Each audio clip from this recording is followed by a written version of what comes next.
मरने का विचार है क्या? चला रहा तू? अरे चल हट सामने से।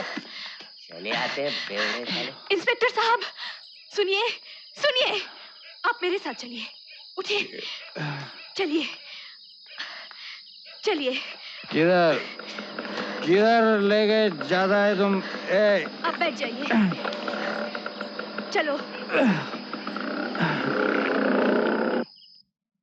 आपसे कोई मिलने आई है।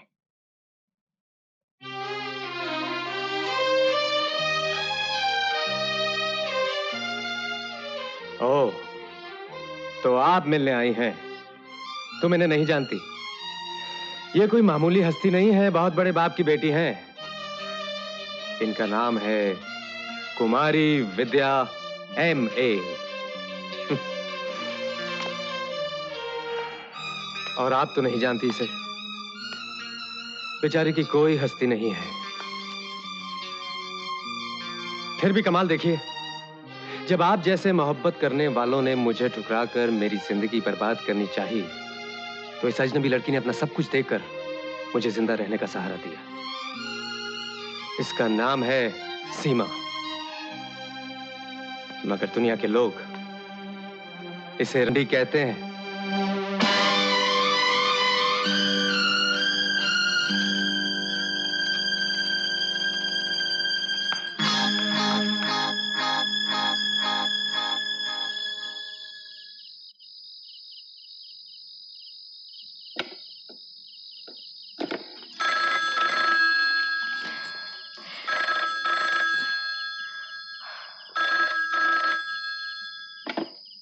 हेलो, कौन? तेरा बाप। मुझे तुझसे मिलना है। दीदी, किसका फोन है?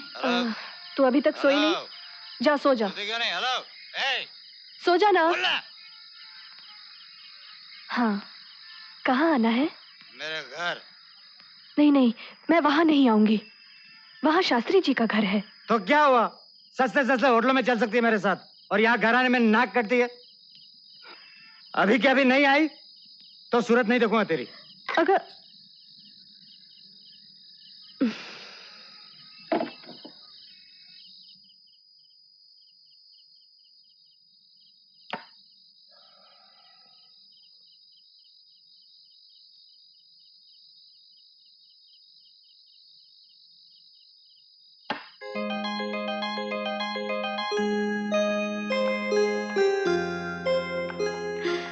आज सारी रात शराब पीते रहेंगे?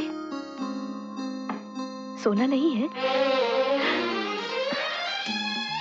नींद नहीं आ रही है, इसीलिए तो तुझे बुलाया है। दरवाजा तो बंद करने दो। कोई जरूरत नहीं।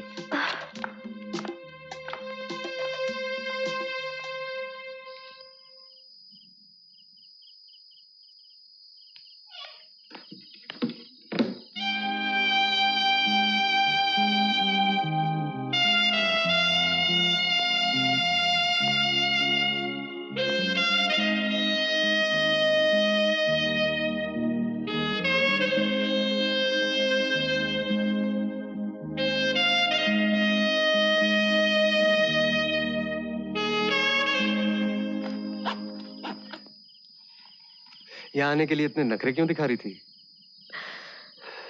बगल में शास्त्री जी रहते हैं ना, उनके घर के सारे लोग मुझे जानते हैं। मैं नहीं चाहती कि कोई मुझे यहाँ देखे। जब तूने शर्म ही बेच खाई, तो फिर तुझे किस बात का डर? मैं आपको कैसे समझाऊं? वैसे तो मैं बहुत मामूली घर की लड़की हूँ, लेकिन कभी उनके यहाँ बहुत आना जाना था। बड़ा हंसता खेलता परिवार था। सब कुछ लुट गया बेचारों का। माँ पागल हो गई, शास्त्री जी मास्टरी से रिटायर हो गए। बस एक बेटी रह गई है, पूजा, जो दिन रात अपने माँ बाप की सेवा में लगी रहती है। उनका एक जवान बेटा भी था। आप जानते हैं उस हरामजादी, मैं उसी को भूलने की कोशिश कर रहा हूँ और तू उसी को याद दिलाने पे तुली है। निकल जा यहाँ से।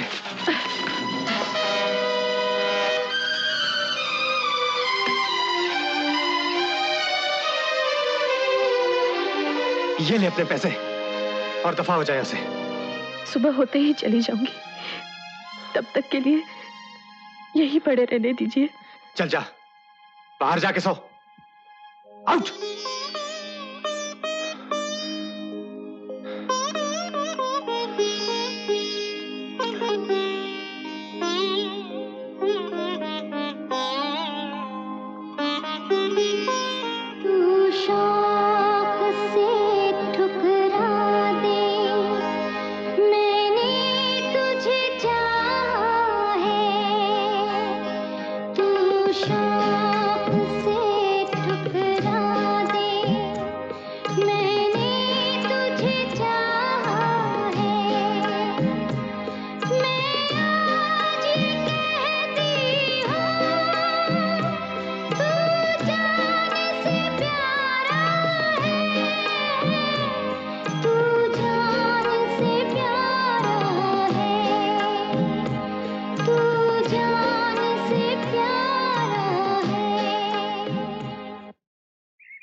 मेवाराम। आया साहब। जी साहब। मेवाराम, वो गई क्या? वो तो सुबह होते ही नहाई धोई और नई होकर चली गई।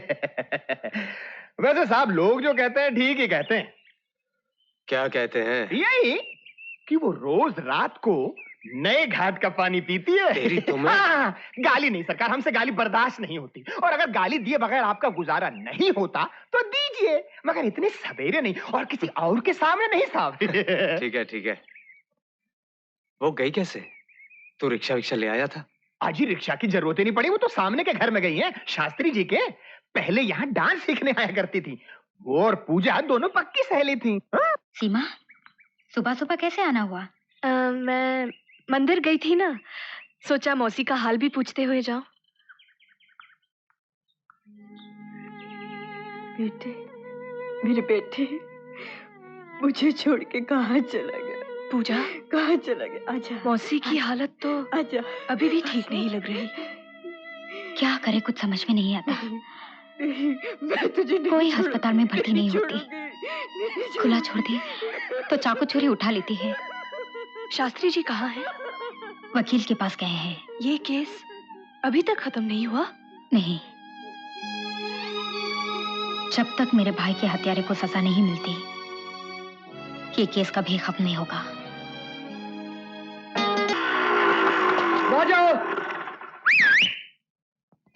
राजू, ये फिर आ गया। तूने इसको मना नहीं किया? उफ़ो दीदी, तुम तो खामखा इस बेचारे के पीछे पड़ गई हो। आखिर क्या खराबी है संजीव में? मैंने कह दिया ना, इसके साथ दोस्ती मत रख। अभी तो जाने दो ना दीदी, आखिर घर पे लेने आया है। ठीक है, आज तो जा, पर अगली बार इसके साथ गया तो मैं तुम्हारे साथ कभी बात नहीं करूंगी, समझे? Thank you. चल यार, कसम से यार तू भी बहुत देर कर देता है। क्या बात है पूजा, तुम्हें राजू और संजीव की दोस्ती पसंद क्यों नहीं है? संजीव वो शरारती लड़का है, कभी स्ट्राइक करवाएगा, कभी मोर्चे में हिस्सा लेगा। बड़े बाप का बेटा है, अगर पकड़ा भी गया तो छूट जाएगा। मगर राजू, वो फंस गया तो हम क्या करेंगे? पूजा, पूजा। हाँ। ये तुम्हारा, ये तुम्हारा। आइला, कौन रे?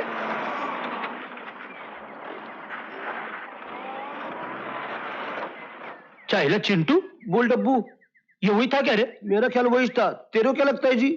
मेरे को भी लगता है वही था। साले ने अपने को लेते दे तो देख लिया। मर गए, अब ये जल्लाद छोड़ेगा नहीं। नाके पे चेकिंग कर रहे थे, कोई ट्रक पकड़ा? Yes sir. हाँ हाँ, महीने के आखिरी दिन है, घर में तंगी हो जाती है, तनख्वाह मिलने में अभी हफ्ता बाकी है। कितने मिले?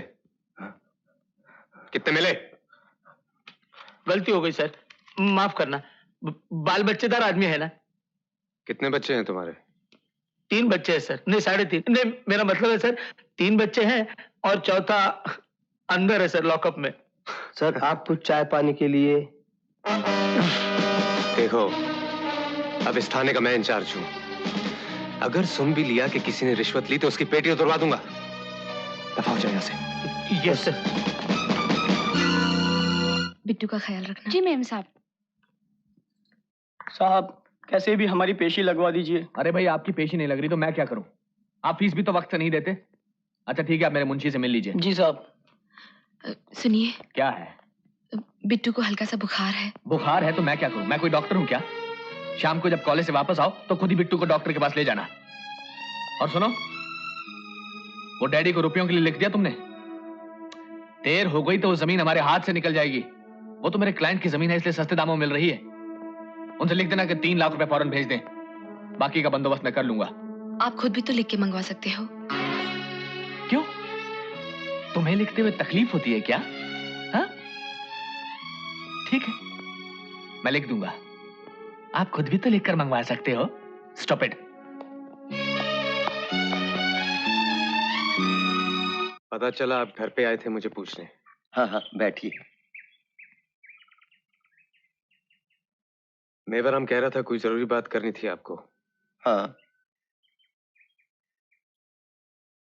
एक सवाल कांटे की तरह मेरे मन में चुभता रहता है। उस दिन तुमसे अदालत में मिला तो भी पूछना चाहा, उस दिन यहाँ मिला तो भी मन किया, मगर। हाँ कहिए, क्या पूछना है? पिताजी, आपने इस आदमी को इस घर में कैसे घुसने दिया? पूजा, मैं चलता हूँ। जाओ मत, इसकी बात का बुरा ना मानो। जा, लेकिन बच के जाएगा कहाँ? कोई सबूत नहीं मिला इसलिए अदालत तुझे बरी कर सकती है। लेकिन एक बात याद रखना, ये बहन अपने भाई के हत्यारे को नहीं छोड़ेगी। कभी नहीं, कभी नहीं। अपनी बेटी से यही सब कुछ सुनवाने के लिए बुलवाया था मुझे? सुनिए, क्षमा कीजिए। पिताजी। पूजा चुप हो जाओ, मुझे 2 मिनट शांति से बात कर लेने दो। अगर नहीं सुन सकती तो अंदर चली जाओ। मुझ पे कृपा करो भाई। वैसे तो मुर्दा शरीर को कैसे भी ठिकाने लगा दो, चाहे चिता पे रख के जला दो, चाहे मिट्टी में गाड़ दो, उसे कोई फर्क नहीं पड़ता। मगर मरने वाले के सगे संबंधी अगर उसका क्रियाकर्म न करे तो उसकी आत्मा को शांति नहीं मिलती। मुझे अपने बेटे का क्रियाकर्म कर लेने दो भाई, नहीं तो उसकी आत्मा भटकती फिरेगी। मुझे बस इतना बता दो, तुमने उसका शरीर कहाँ ठिकाने लगाया? मुझे नहीं मालूम। कुछ नहीं तो उसके शरीर के कुछ फूल, एक अस्सी के ही दर्शन कर लेने दो। मैं तुम्हारे पांव पड़ता हूँ, दया करो इस ब्राह्मण बाप पर। मैंने कहा ना मुझे नहीं मालूम। देखो, मेरा श्राप लगेगा तुम पर, सर्वनाश हो जाएगा तुम्हारा और तुम्हारे सब परिवार का। मेरी तरह तुम्हारी आत्मा भी छटपटाती रहेगी। मैं नहीं जानता तुम्हारे बेटे का शरीर कहाँ है। मैंने उसकी हत्या नहीं की, नहीं की, नहीं की।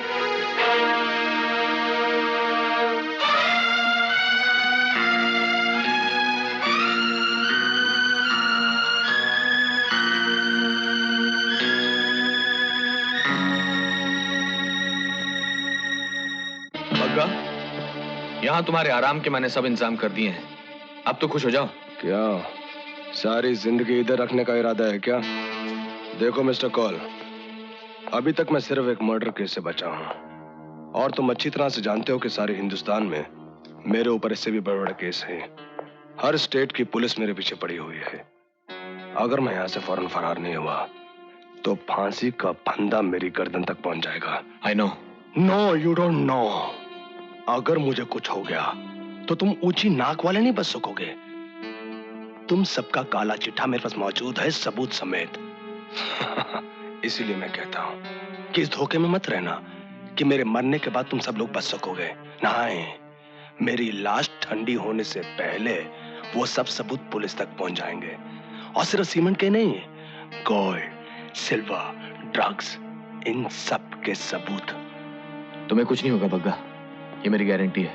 गारंटी मत दो, मुझे यहां से बाहर निकालने का बंदोबस्त करो फौरन।